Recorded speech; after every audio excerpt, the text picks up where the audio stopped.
और नहीं है तुमसे कुछ कहना, जीवन साथी साथ में रहना। ऐसे ही वादे किए जाते हैं जब शादियां होती हैं।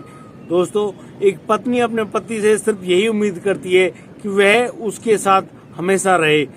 आज की कहानी में आज एक ऐसी पत्नी के बारे में आप जानेंगे जो अपने जीवन भर अपने पति के प्यार के लिए ऐसे ही तड़पती रही और फिर भी उसको अपने पति का प्यार नसीब नहीं हुआ तो उसने अपनी आत्महत्या कर ली। दोस्तों, उसके बाद भी उसके पति का प्यार उसको नसीब नहीं हुआ तो उसके मृत शरीर को अग्नि देने के लिए भी नहीं आया। उस महिला के शव को उसके जेठ ने मुखाग्नि दी, तब जाके उसका अंतिम संस्कार पूरा हो पाया। आइए जानते हैं पूरी घटना में क्या क्या हुआ है।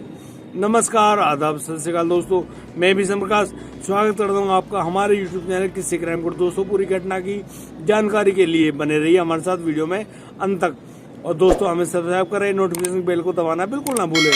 दोस्तों, आज का बेहद ही हैरान कर देने वाला मामला सामने आया है झारखंड के धनबाद जिले से। धनबाद जिले का एक इलाका होता है राजगंज इलाके में एक महिला बहुत तेज रो रही है। एक घर के गेट पर उसकी उस रोने की आवाज को सुनकर बहुत लोग इकट्ठे हो गए, लेकिन कोई भी व्यक्ति उस महिला से ये नहीं पूछ पा रहा है कि आखिर वह क्यों रो रही है।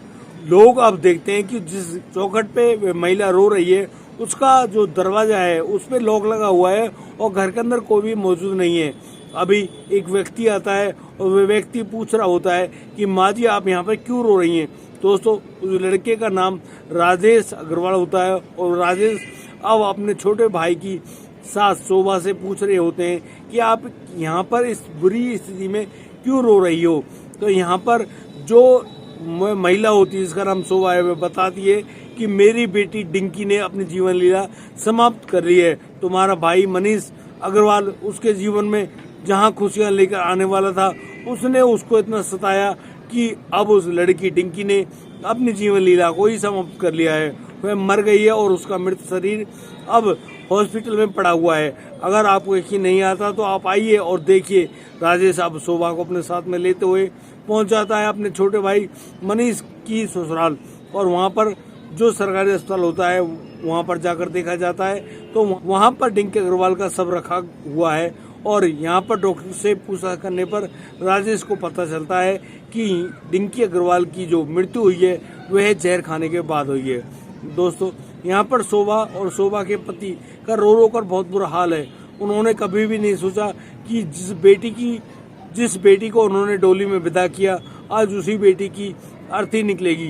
दोस्तों, यहाँ पर राजेश अग्रवाल अब अपने ससुर शोभा और उनके पति की ढाढ़स बनाते हैं और कहते हैं कि कोई बात नहीं, मनीष नहीं है तो कोई दिक्कत नहीं है, मैं तो हूँ और मैं अब अपने छोटे भाई की पत्नी डिंकी की अंतिम संस्कार करूंगा और पूरे तरीके से निभाऊंगा। कोई बात नहीं, अगर वह बदतमीज इंसान ऐसा नहीं करता है, वह घर की शर्म को नहीं संभाल रख सकता है, तो उसको अब हम देखेंगे। दोस्तों, इतना कहकर अब राजेश अग्रवाल अब डिंकी के शव को लेकर अपने घर चला जाता है और फिर उसका अंतिम संस्कार भी करता है।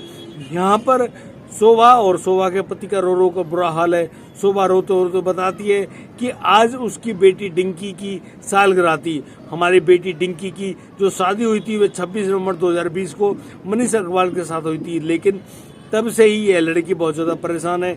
मनीष अग्रवाल कोलकाता में एक कपड़ा की फैक्ट्री में काम किया करता है और वह अक्सर हमारी बेटी को दहेज मांगने के रूप में दुखी किया करता था। हम उसे बार बार कहते थे कि बेटा ऐसा मत करो, ऐसा मत करो, लेकिन मनीष जो है कि वह इस बात को मानता ही नहीं था। वह बार बार अपनी पत्नी और हमारी बेटी डिंकी अग्रवाल को लगातार परेशान किया करता था। यह डिंकी भी उनसे कहती थी कि आपको इस प्रकार की बातें शोभा नहीं देती, लेकिन मनीष अब गुस्से में आकर डिंकी को उसके मायके छोड़ आता है और अब यहाँ डिंकी अपने माँ के पास, माँ के घर में ही रह रही होती है।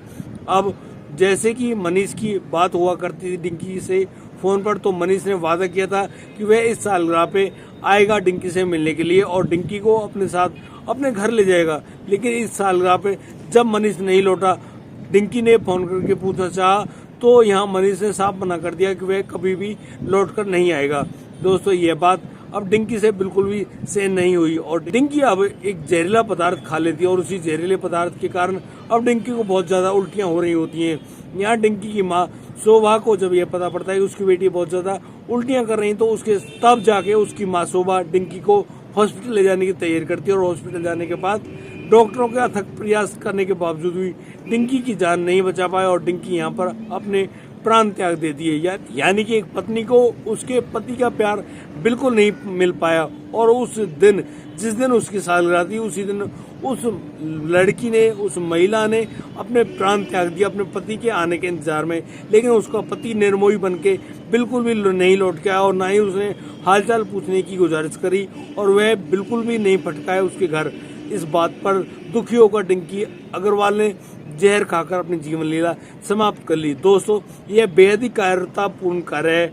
कभी भी इस प्रकार का कोई भी कार्य ना करें और हम ऐसे हर प्रकार के कार्य की बर्दाश्त ना करते हैं और कहते हैं कि कभी भी जिंदगी से नहीं हारना चाहिए। आपके पास बहुत सारे ऐसे भी कानून प्रावधान है जिनके तहत यदि कोई पति अपनी पत्नी को नहीं ले जा रहा होता है तो वह कानूनन दृष्टि से उसके पास जा सकती है और अपनी जिंदगी को संभाल सकती है। कभी भी ऐसे दुष्टतापूर्ण कार्यों को ना करें और क्योंकि यह कायरतापूर्ण कार्य है और इस प्रकार से अपने जीवन को समाप्त कर लेना कोई अच्छा कार्य नहीं है। और दोस्तों, कभी भी जिंदगी में किसी भी मामले में अगर आप हताश हो, परेशान हो तो इस प्रकार के दुखद कार्यों को ना करें। दोस्तों, यह हमारा आपसे हाथ जोड़कर निवेदन है। और दोस्तों, यदि आपको हमारी वीडियो और दी गई जानकारी अच्छी लगी हो, सही लगी हो तो आप हमें लाइक करें, कमेंट करें, शेयर करना और सब्सक्राइब करना बिल्कुल ना भूलें। दोस्तों, अब दीजिए मुझे इजाज़त, मिलता हूँ कल रात 8 बजे। तब तक के लिए आप बढ़िया रहे, बेहतरीन है, अपने परिवार का बखूबी ख्याल रखते रहे। जय हिंद, जय भारत।